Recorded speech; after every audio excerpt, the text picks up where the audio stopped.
ഭാഗ്യധർമ്മദയാ പുണ്യ തപസ്ഥാത സുതാത്മജ.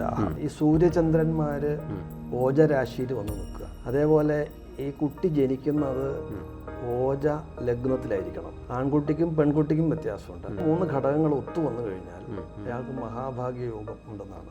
മഹാഭാഗ്യയോഗം ഒരുപാട് യോഗങ്ങളുണ്ട് ജാതകത്തിൽ. ഓരോ ജ്യോതിഷന്മാരും ഓരോ യോഗങ്ങളുണ്ടെന്ന് പറയുകയും വളരെ സന്തോഷകരമായിട്ട് ഈ ജാതകൻ തിരിച്ചു പോവുകയും ചെയ്യും. ശരിക്കും ദൈവജ്ഞന്മാരാണല്ലോ ഈ പ്രതീക്ഷകൾ കൊടുക്കുന്നത്. നല്ലതാണ്, പ്രതീക്ഷകൾ പോസിറ്റീവ് എനർജി കൂട്ടുന്നുണ്ട്, വളരെ നന്നായിട്ട് ജീവിതം പോകുന്നുണ്ട്. ഈ മഹാഭാഗ്യയോഗം എന്താണത്, എങ്ങനെ കണ്ടുപിടിക്കാൻ കഴിയും? സാധാരണ നിലയ്ക്ക് സാധാരണ നമ്മുടെ ഒരു സംസാരത്തിലൊക്കെ വരുന്ന മഹാഭാഗ്യം, അതെ അതെ ഒരു മഹാഭാഗ്യം കൊണ്ട് എനിക്ക് കിട്ടി, എനിക്ക് കിട്ടി, അല്ലെങ്കിൽ ഒരു ഭാഗ്യം ഇല്ലാത്തതുകൊണ്ടും നേരെ തിരിച്ചും പറയാം. പക്ഷെ മഹാഭാഗ്യം എന്നുള്ളതൊരു യോഗമുള്ളതായിട്ട് പലർക്കും അറിയില്ല. അത് ആ ജാതകത്തിലുണ്ടെങ്കിൽ എന്താ ഗുണമെന്ന് പറഞ്ഞു കഴിഞ്ഞാൽ, ഈ പറഞ്ഞതുപോലെ ജീവിതത്തിൽ പകുതി പ്രയത്നം മതി. നമ്മുടെ എഫർട്ട് ഒരു പകുതി ഇടുമ്പം തന്നെ അവർക്ക് അതിൻ്റെ റിസൾട്ട് കിട്ടും. ശരിയാണ്. ഇപ്പോൾ പഠിക്കുന്നൊരു വിദ്യാർത്ഥിയെ സംബന്ധിച്ചിടത്തോളം ആണെങ്കിൽ വളരെ വേഗം അഡ്മിഷൻ കിട്ടുന്നു. പഠിച്ച് പൂർത്തിയാകുന്നതിന് മുമ്പ് തന്നെ അയാൾക്ക് ജോലി കിട്ടുന്നു.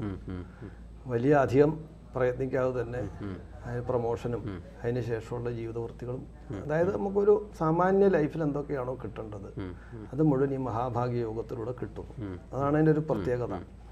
അത് സാധാരണ നമ്മുടെ ജ്യോതിഷത്തിൽ അനലൈസ് ചെയ്യുമ്പം ഈ സൂര്യചന്ദ്രന്മാർ ഓജരാശിയിൽ വന്ന് നിൽക്കുക.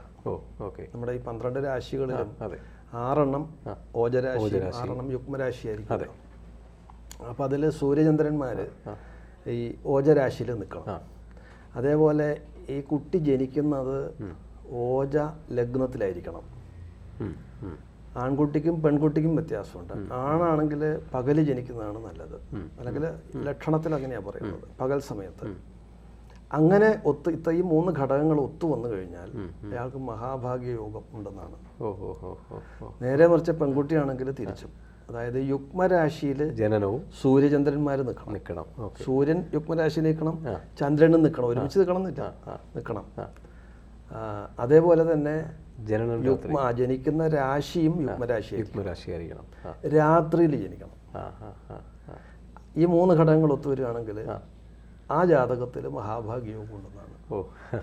അപ്പോൾ സാധാരണ നമ്മളിതൊരു മഹാഭാഗ്യം എന്ന് പറയുന്നത് ഇങ്ങനൊരു യോഗമായിട്ട് അനുഭവത്തിൽ അല്ലെങ്കിൽ തിരിച്ചറിയാറില്ല. ജാതകത്തിലുണ്ടോ എന്നുള്ളത് അങ്ങനെ നോക്കാറില്ല. സാധാരണ നമ്മളൊരു വ്യവഹാരത്തിൽ പറയുന്നു.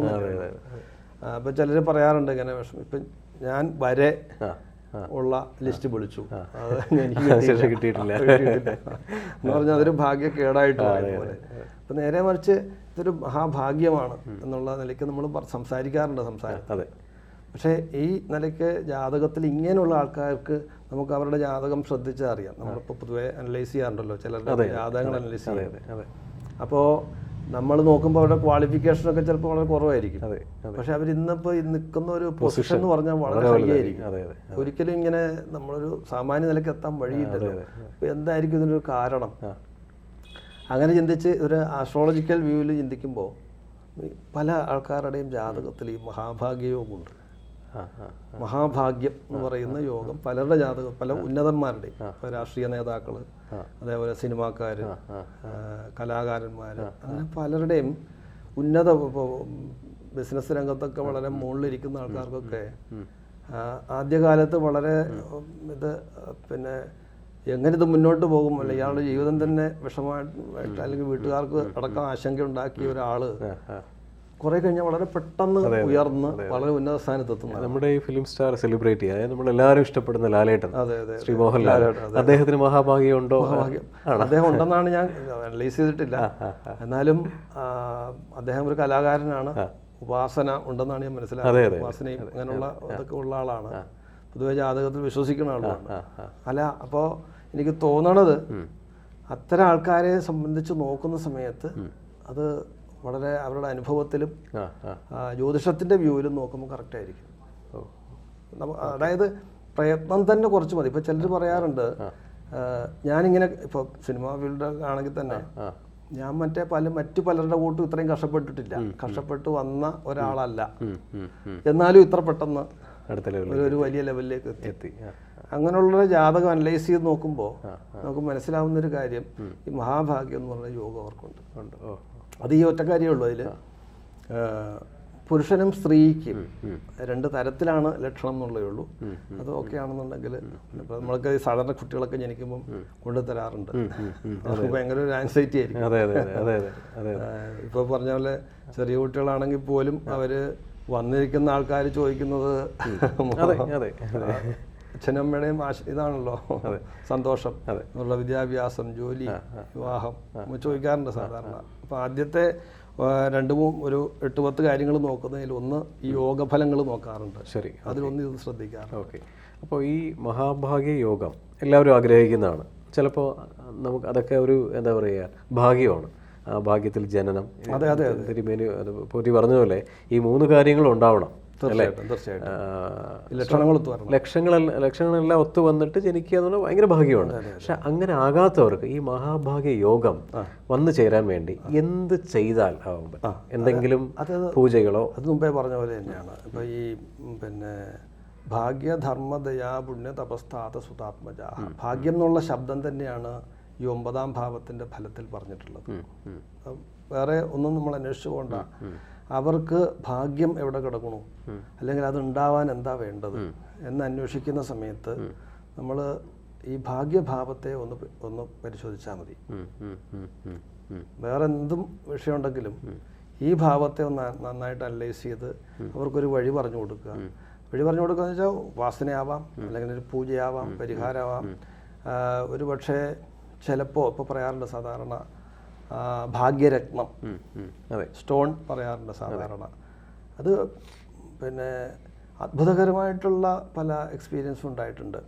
ഇപ്പോൾ പറഞ്ഞ പോലെ വ്യക്തിപരമായിട്ട് പറയുകയാണെങ്കിൽ ഇതുപോലെ ഒരാൾ വെറുതെ നമ്മുടെ ഒരു സുഹൃത്ത് തന്നെ ഇങ്ങനെ വളരെ കാലത്തിന് ശേഷം കണ്ടു. ആ സമയത്ത് ഇങ്ങനെ നോക്കി ഇതനുസരിച്ചിട്ടൊരു സ്റ്റോൺ പറഞ്ഞു കൊടുത്തു. ഇദ്ദേഹം പറയണത് അത് കഴിഞ്ഞ് വിട്ടു. ഇദ്ദേഹം പറയണമെന്ന് വെച്ചാൽ അദ്ദേഹം സ്വപ്നത്തിൽ പോലും വിചാരിച്ചില്ല. 6 മാസം കൊണ്ടാണ് അദ്ദേഹം പ്രതീക്ഷിക്കാത്ത തരത്തിൽ അദ്ദേഹത്തിൻ്റെ വളരെ വലിയൊരു കടം ഒഴിവാക്കാൻ പറ്റി. അത് അത്രയ്ക്ക്. അപ്പം അദ്ദേഹം എന്നിട്ട് അത് അനവധി ആൾക്കാരെ റെക്കമെൻഡ് ചെയ്യുകയും ചെയ്തു. അപ്പം ഭാഗ്യം ഒന്ന് ബൂസ്റ്റ് ചെയ്ത് കൊടുത്തപ്പോഴത്തേക്കും, കൃത്യമായിട്ടൊന്ന് ബൂസ്റ്റ് ചെയ്ത് കൊടുത്തപ്പോഴത്തേക്കും അതിൻ്റെ ഒരു റിസൾട്ട് ഭയങ്കരമായി. ശരിയാ. അപ്പോൾ ഈ മഹാഭാഗ്യം എന്ന് പറഞ്ഞാൽ പറഞ്ഞ പോലെ ഭാഗ്യം ഉണ്ടാക്കിയെടുക്കാനും പറ്റും എന്നർത്ഥം. മറ്റേത് ജന്മനാ ഉള്ളത്, ജനിക്കുമ്പോൾ തന്നെ ഉള്ളതാണ്. മറ്റേത് അതെ, അങ്ങനെയും പറ്റും. പിന്നെ ഈ പറഞ്ഞ പോലെ ഈ 2 ഗ്രഹങ്ങളാണല്ലോ പ്രധാനമായിട്ട് ഉദ്ദേശിക്കുന്നത്, സൂര്യനും ചന്ദ്രനും. 2 രാജാവും രാജ്ഞിയും എന്ന് പറഞ്ഞതുപോലെ ആ 2 ഗ്രഹങ്ങളെ നന്നായിട്ട് സന്തോഷിപ്പിക്കുക. അല്ലെങ്കിൽ നമ്മുടേതായ ഒരു സാമ്പ്രദായിക രീതി ഉണ്ടല്ലോ, അതനുസരിച്ചിട്ട് അതിൻ്റെ പൂജയും സ്തുതിയും നമസ്കാരങ്ങളും ഒക്കെ തുടരുകയാണെങ്കിൽ നന്നായിട്ട് ഈ ഭാഗ്യക്കേട് എന്നുള്ളത് മാറ്റിയെടുക്കാൻ പറ്റും. ശരി, സന്തോഷം തിരുമേനി. വളരെ നല്ലൊരു ടോപ്പിക്കാണ് മഹാഭാഗ്യയോഗം. എല്ലാവരും ആഗ്രഹിക്കുന്നതാണ്. പോറ്റിയുടെ ഈ അഭിപ്രായങ്ങൾ കേട്ടിട്ട് എല്ലാവർക്കും അങ്ങോട്ട് മഹാഭാഗ്യയോഗം വരട്ടെ എന്ന് നമുക്ക് ശ്രദ്ധിക്കാം. സന്തോഷം.